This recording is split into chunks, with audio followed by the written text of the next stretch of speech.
Hi friends, என்ன பார்க்க போகிறோன்னா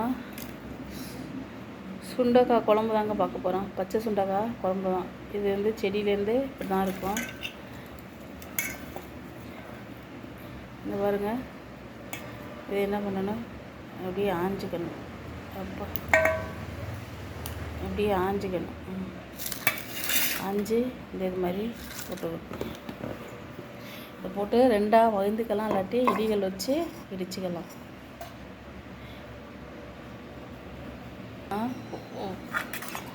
ஒரு உரல் எடுத்திருக்கேன், அதில் வச்சு இடித்து பார்ப்போம். போட்டு இப்படி இடிக்கணும். இடித்தா இது பாருங்க வருது. இது மாதிரி சும்மா ஒன்று பாதி பாதியாக எல்லா விதையும் வெளியில் வந்துடாமல் இது மாதிரி இடிச்சுக்கணும்.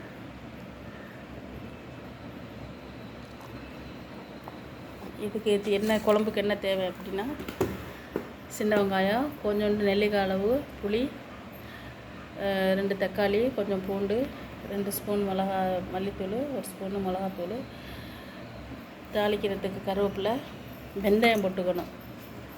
அவ்வளோதான். இதை வாங்க இடிச்சிட்டு வந்துடலாம்.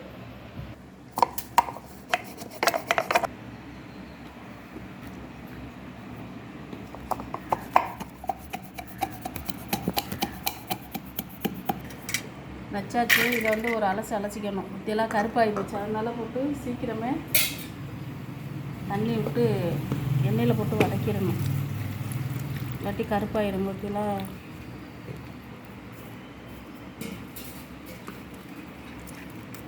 அலசிட்டு ஒரு புளிஞ்சு எடுத்துக்கணும்.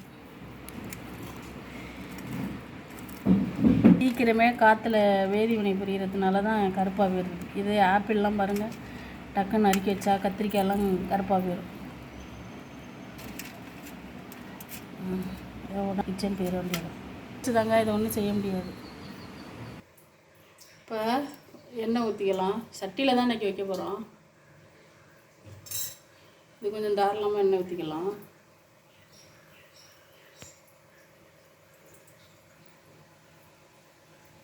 வெந்தயம் போட்டுக்கலாம்.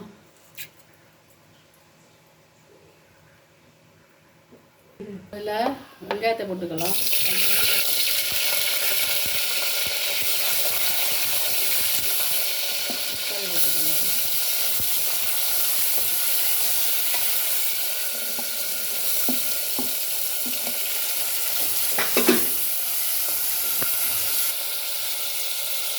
சுண்டைக்காய் போட்டுக்கலாம்.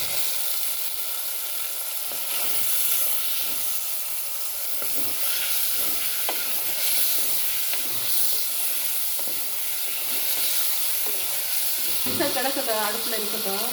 நம்ம அதுக்குள்ளேயும் குழம்பு கூட்டிக்கலாம். குழம்புக்கு அதுக்குள்ளேயும் கூட்டிக்கலாம். ஒரு பவுலில் 2 ஸ்பூனு மல்லித்தூள், 1 ஸ்பூனு மிளகாத்தூள், அவ்வளோதான். இந்த புளி எடுத்து வச்சுருந்தோம்ல, இதை கொஞ்சம் வெந்நீர் ஊற்றி ஊற வச்சுருக்கேன். அதை கரைச்சி அதில் ஊற்றிக்க வேண்டியது.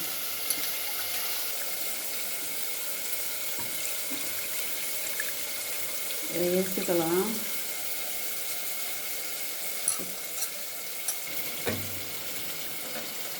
அவ்வளோதான், குழம்பு ரெடி ஆகிடுச்சு. உப்பு இப்போ போடக்கூடாது. உப்பு கொதி வந்ததுக்கு அப்புறம் தான் உப்பு போடணும்.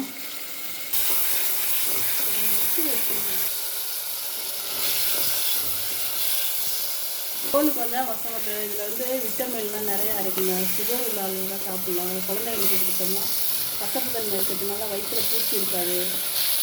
சுகர் பேஷனுக்கு வந்து இதை வாரத்துக்கு 2 நாள் சமைச்சு சாப்பிட்டா போதும். இதில் துவையல் அரைக்கலாம். நான் துவையல் போடுறேன். துவையல் வைக்கலாம், சாம்பார் வைக்கலாம், புளிக்குழம்பு வைக்கலாம், பொரிச்ச குழம்பு வைக்கலாம், எல்லாமே செய்யலாங்க. கருவேப்பிலை போட்டுக்கலாம். இதில் வந்து ஒரு 1/2 ஸ்பூன் வந்து மிளகாத்தூள் போடணும். எதுக்கு அப்படின்னா, குழம்பு கொதித்து வரையில் நல்லா கலர்ஃபுல்லாக இருக்கும். அதனால் என்ன பண்ணிக்கிறோம், ஒரு 1/2 ஸ்பூன், ஏற்கனவே 1 ஸ்பூன் போட்டிருந்தோமா, உங்கள் காரத்துக்கு தகுந்த மாதிரி போடுங்க. இது கொதித்து வரையில் அப்போ தான் நல்லா எண்ணெய் கக்கி வரையில் நல்லாயிருக்கும்.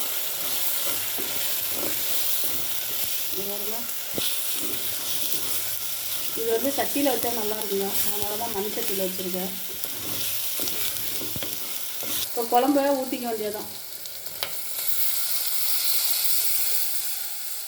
அவ்வளோதான். கொதிச்சு வந்ததுக்கப்புறம் உப்பு போட்டுக்கிட்டு கொஞ்சம் தேங்காய் அரைச்சி ஊற்றிக்க வேண்டியதான். இப்போ கொதிச்சிருச்சு. இப்போ வந்து உப்பு போட்டுக்கலாம்.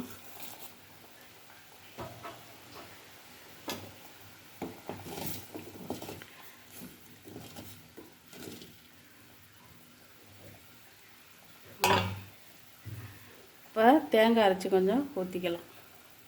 வச்சு எல்லாம் ஊற்றிக்க வேண்டியதான். ஒரு 5 நிமிஷம் கொதிக்கட்டும்.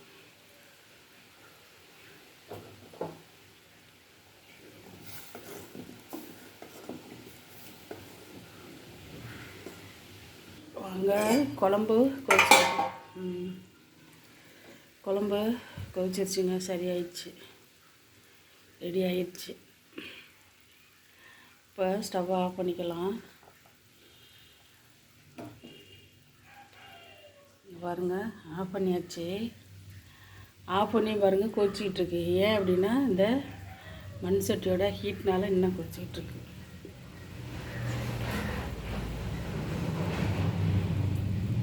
பிடிச்சிருந்தா லைக் பண்ணுங்கள், ஷேர் பண்ணுங்கள், கமெண்ட் பண்ணுங்கள், சப்ஸ்கிரைப் பண்ணிக்கோங்க.